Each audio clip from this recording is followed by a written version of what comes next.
Hello बच्चों, तो नया पेपर अपना आ चुका है। नया सेट पेपर आ चुका है।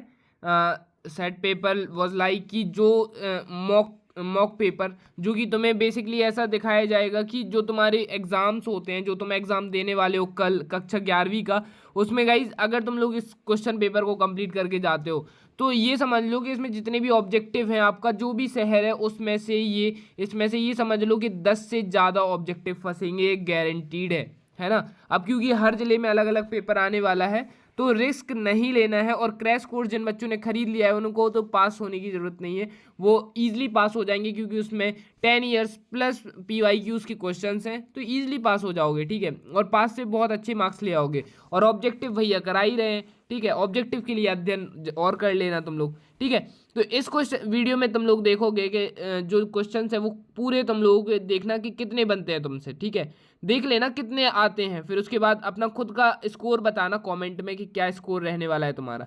ठीक है, निम्नलिखित में से ऊर्जा का मात्रक नहीं है, निम्नलिखित में से ऊर्जा का मात्रक वाट नहीं है। ठीक है बेटा, कोणीय संवेग का एसआई मात्रक क्या होता है? कोणीय संवेग का एसआई मात्रक हो जाएगा हमारा आंसर नंबर बी। ठीक है, इसी के साथ नेक्स्ट क्वेश्चन, अपना स्कोर जरूर कमेंट करना है बेटा। ठीक है, अधिकतम दूरी तक प्रक्षेपित करने हेतु प्रक्षेप कोण होना चाहिए, तो वो होगा कितना होगा? 60 तो बिल्कुल नहीं होगा, 90 भी नहीं होगा, 0 भी नहीं होगा, तो 45 हो जाएगा। तो इसका आंसर हो जाएगा 45 डिग्री। ठीक है, पृथ्वी पर पृथ्वी के केंद्र पर गुरुत्वीय त्वरण का मान होता है, तो वो तो अनंत नहीं होता, 9 सेकेंडों में तो होगा ही नहीं, शून्य होगा। ठीक है, तो शून्य आंसर हो जाएगा इसका। ठीक है, ये MP बोर्ड का ऑफिशियली सेट सैंपल पेपर है, तो तुम वहीं से समझ सकते हो कितना ज़्यादा इंपॉर्टेंट है। ठीक है, सेकंड लोलक का आवर्तकाल कितना होता है? सेकंड लोलक का आवर्तकाल, ये क्वेश्चन बेटा तुम कोई भी शहर से हो ये क्वेश्चन जरूर आएगा बेटा, बिल्कुल 100% श्योरिटी है ये क्वेश्चन आएगा। ठीक है, सेल्सियस तथा फ़ारेनहाइट पैमाने पर निम्नलिखित ताप समान होता है कितने डिग्री पर? तो पहली बात तो ये प्लस तो होगा नहीं, है ना, +40 +80 तो होगा नहीं, तो इसका आंसर हो जाएगा -40 डिग्री सेल्सियस। ठीक है, ये इसका आंसर हो जाएगा। अब बताना 6 में से तुमने कितना स्कोर किया, है ना, 6 में से मतलब कितना स्कोर किया? 8, मतलब एक भी हो सकता है, दो भी हो सकता है, 3। अपने हिसाब से कमेंट जरूर करना कि जितना तुम्हारा टोटल अपन लोग, अभी तो ये MCQ थे। ठीक है, MCQ, फिर इसके बाद फिल इन दी ब्लैंक आएंगे, फिर इसके बाद मैचिंग आएंगी, फिर ट्रू फॉल्स आएंगे, है ना, फिर वन वर्ड आएंगे। तो सबका मिलाकर तुम्हें अपना क्या बताना है, क्या बताना है बताओ? स्कोर बताना है। ठीक है, चलो अब आ जाते हैं क्वेश्चन नंबर 2 पे। संवेग परिवर्तन की दर कैसी होती है? संवेग परिवर्तन की दर आवेग के बराबर होती है कि संवेग के बराबर होती है? तो वो आवेग के बराबर होती है। ठीक है बेटा, आवेग आवेग के बराबर होती है। उसी के साथ नेक्स्ट है, कोणीय वेग में परिवर्तन की दर को ऑब्वियस सी बात है क्या बोलेंगे? पहला तो क्या बोलेंगे बताओ? वो बोलेंगे कोणीय त्वरण। ठीक है, कोणीय त्वरण। ओके, चलो नेक्स्ट क्वेश्चन की बात करते हैं। जो तरल असंपीड्य और आश्यान होता है उसे क्या कहते हैं? उसे कहते हैं, इसको आ को हटा देंगे, बाकी ये सयान आ जाएगा। रिक्त स्थान में एक ट्रिक याद रखना कि मोस्ट प्रोबेबिलिटी ये होती है कि जो क्वेश्चन पूछा गया है उसका आंसर रिक्त स्थान में ही छुपा रहता है बेटा। ठीक है, कुछ क्वेश्चन एक एक ना एक क्वेश्चन का आंसर उसके क्वेश्चन ही में छुपा रहेगा, एक क्वेश्चन रिक्त स्थान में ऐसा जरूर होता है। ठीक है, ताप पर पानी का घनत्व अधिकतम होता है कितना? तो अपन ने पढ़ा था अब एक वीडियो में, 4 डिग्री सेल्सियस। ठीक है, 0 डिग्री सेल्सियस का मान केल्विन पैमाने की क्या -273 के होता है? कितना? 0 डिग्री सेल्सियस पर केल्विन पैमाने में 273 होता है। ठीक है, चलो उसके बाद गतिक घर्षण का मान सदैव कैसा होता है? स्थैतिक घर्षण होता है। ठीक है, स्थैतिक। ठीक है, फिर उसके बाद लिख देना है घर्षण। ठीक है, पहले स्थैतिक फिर घर्षण। ठीक है, चलो नेक्स्ट क्वेश्चन आ जाते हैं सत्य सत्य पर। ठीक है, यहाँ पर हमारे सिर्फ 5 सत्य सत्य पूछे जा रहे हैं, जो कि तुम्हारे 6 आएंगे। ठीक है, जड़त्व आघूर्ण और द्रव्यमान इंटू वेग, ये गलत होता है। राइट आंसर क्या होता है कमेंट में बताओ। विकृत विमाहीन राशि है, हाँ, तो विकृत जो होती है विमाहीन राशि होती है। फोटोन का विराम द्रव्यमान शून्य होता है, बिल्कुल सही है। -273 डिग्री पर आदर्श गैस के अणुओं की चाल शून्य होती है, बिल्कुल सही होती है, ये हमने पढ़ा भी था। बर्फ का गलना समतापी परिवर्तन है, हाँ बिल्कुल सही बात है, जो बर्फ पिघल जाती है वो समतापी परिवर्तन के कारण होता है। इसमें सही जोड़ियों में आ जाते हैं हमारे 6 क्वेश्चन, 6 में से अपन लोग पूरे ही करने वाले हैं, ठीक है। ये के का अपन लोग किस में मिला देंगे, के से के कट जाएगा तो ये हो जाएगा 0, ठीक है। तो ये हो जाएगा 0।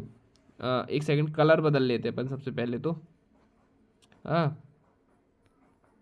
तो ये ऊपर कर देंगे, तो कलर में अपन लोग ले आएंगे रेड, और इसको देखो के और के का अपन लोग कर देंगे 0, ठीक है। एक बार फिर से करेंगे 0। सोनार, सोनार से समझते हो क्या है, सोनार से समझ ही जाओ कि मतलब ये किस में आएगा, ध्वनि निवेशकन एवं रेंज, ठीक है, ये इसमें आ जाएगा।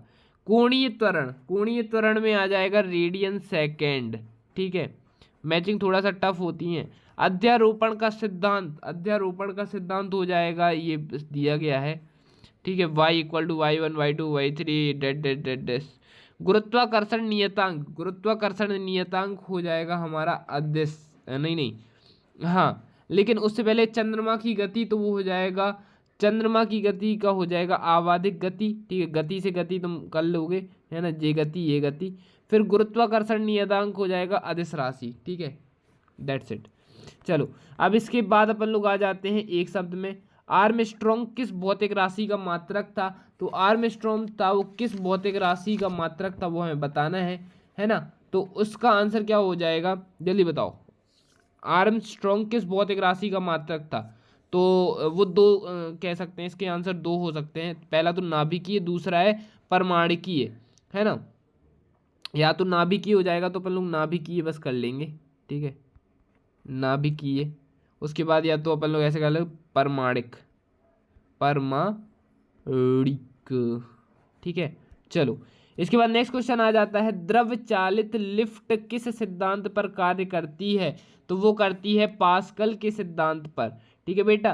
कौन सा सिद्धांत, याद रखना पास्कल से रिलेटेड एक क्वेश्चन जरूर आएगा। स्मॉल जी कैपिटल जी में संबंध लिखिए, स्मॉल जी और कैपिटल जी में संबंध, ये आपका 3 नंबर में भी आ सकता है, स्मॉल जी कैपिटल जी में अंतर। तो जी बराबर, यानी कि स्मॉल जी बराबर कैपिटल जी एम, फिर उसके बाद ये डैश स्लैश आएगा, फिर आर स्क्वेयर, ठीक है ना, ये हो गया। और अच्छे से अगर क्लियर नहीं हुआ होगा तो ये लो, ठीक है, ये इसका आंसर।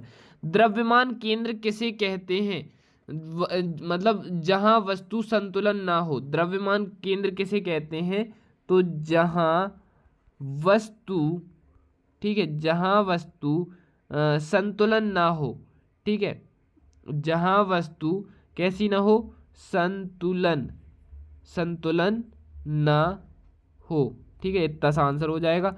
कोणीय संवेग और बलागुण में संबंध लिखिए, तो वो हो जाएगा, इसका आंसर अपन लोग ये करेंगे dl और dt, ठीक है, बराबर dl dt।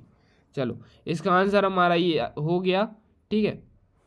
चलो इसके बाद एक पारसेक में किससे खगोलीय मात्रक होता है। ऊष्मागतिकी का प्रथम नियम, साइकिल का मार्डेट क्यों कहते हैं, न्यूटन की गति का दूसरा नाम, एक समान वृत्तीय गति से तात्पर्य, है ना, ये इसके आंसर्स रहे, ठीक है।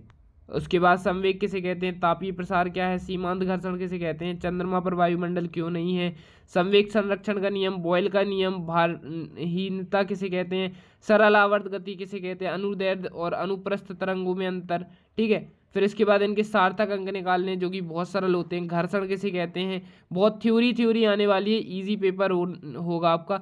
ऊर्जा और शक्ति में अंतर लिखिए, शक्ति का सूत्र स्थापित करना है। आदर्श गैस किसे कहते हैं, 2 सदिश इनके बारे में, आदर्श का गुणनफल ज्ञात करना है ना, इनको सिद्ध करना है। 4 नंबर का क्वेश्चन है। प्रक्षेप गति वाला क्वेश्चन बहुत ईजी है, ठीक है। समतापी काफ़ी इजी क्वेश्चन आने वाला है। बर्नौली का सिद्धांत, आई थिंक ये मुश्किल है आना, लेकिन कट भी चुका है, आई थिंक ये 12वीं में कटा है मेरे ख्याल से। चलो आज की वीडियो इतनी ही, पसंद आए तो लाइक कर देना, क्योंकि यार लास्ट पेपर बचा है। और हाँ, कोर्स को जरूर परचेस करना है, डिस्क्रिप्शन में लिंक है, टेलीग्राम पर मैसेज करो और कोर्स आपको मिल जाएगा। फटाफट से, है ना, लेट नहीं करो।